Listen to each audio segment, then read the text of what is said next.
This is going to be a short overview of the mod pack, so not an in-depth one like my Snowbound video, but go check that out if you haven't as well, and if you like Borderlands mods, go ahead and suggest any fun ones that you'd want me to review as well. We're going to start with Gunplay because that's the most important thing in my opinion. If the items don't feel right and they don't integrate well, it can ruin the experience for me. But that's just me. In this case, there's movement boosts and a lot of fluidity between the guns. Legendaries are changed to function much more on command and feel like hit scan even if there's bullet travel. Some items look like a mess of projectiles but still end up feeling solid, which is really great to have because you know that all of your shots are going to land where your crosshair is.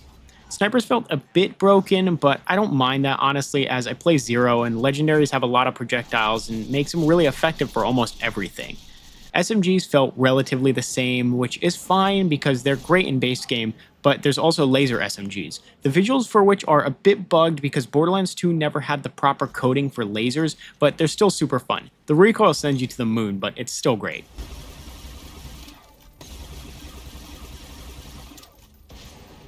Pistols unfortunately felt a bit sluggish in the early game and were very secondary other than exceptions with legendaries and pearlescent items. If you like gunslinging and being the sheriff of Pandora, then this pack just might not work well for you. Shotguns felt like they worked very well on larger enemies, and combined with the increased movement speed, you can run around and kind of pepper smaller enemies pretty easily. Some of the ones that I used had a really poor fire rate, however. You'd shoot, then wait 3 business days, and then you were allowed to shoot again. But the bonus is that, like Borderlands 1, there's knockback with the shotguns, so you can push around enemies and get pushed around by enemies the same.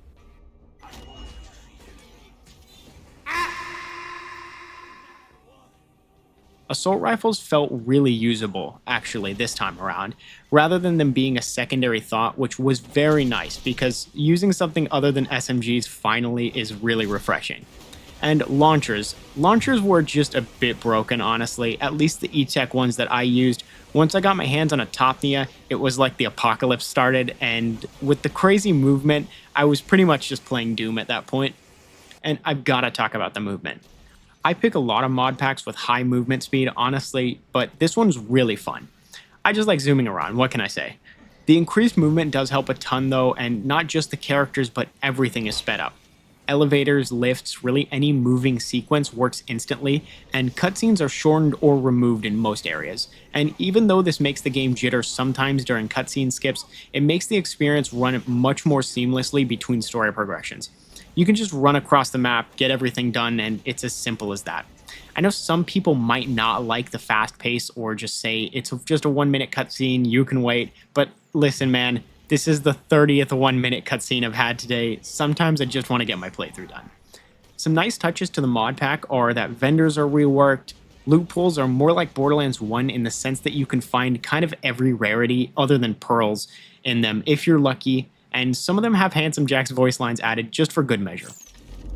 Hey there, this is Handsome Jack saying Hyperion makes the best, most accurate weapons in the galaxy. That's why I bought this stupid place. This one's a favorite of mine, but loyalist comms are added so that you can side with manufacturers as you please. If I'm going to become a shill for a company, I at least want to get some skill buffs while I'm at it. Relics are greatly improved, functioning kind of like Oz kits in the pre-sequel, and with them being improved, it makes them feel like each piece of your build really adds up to a larger end result because of all of the little increases in stats. Textures and skins are reworked, with gemstones being added to the normal loot pools, which is pretty standard in mod packs. And along with this, higher level enemies like badasses have a bit of a loot explosion mechanic similar to Borderlands 3. It's not as extreme, but it's there. It improves the loot pool a lot, but doesn't make it feel so unbalanced that you're stumbling across overpowered gear every other minute. Auto pickups and ammo drops are super consistent, and Iridium goes straight into the inventory without you having to hold down pickup on everything. Easily one of the most underrated features of the mod pack. Overall, the change in the original functions by adding lasers and changing loot consistency didn't overpower the game, and it integrated really well. I know that some people might not like aesthetically over-the-top restylization of the items, and it might feel a bit cheap, but almost every mod pack has that to some extent. It fills the gaps in the drop rate and lets every piece of a build get involved. There's a fix for every enemy and consistency between the weapons. I don't think this pack tarnishes the vanilla experience of normal Borderlands. and it wouldn't be offensive to somebody who's just dipping into mods.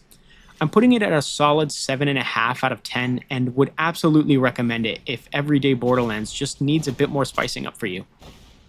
And for now, that's everything that I've got for this video. Again, shorter video, not quite as long as some of my other ones, but go check those out if you haven't, and suggest some other mod packs if you want me to review any, and I'll try my best. So for now, thanks for watching, and I'll just see you guys next time.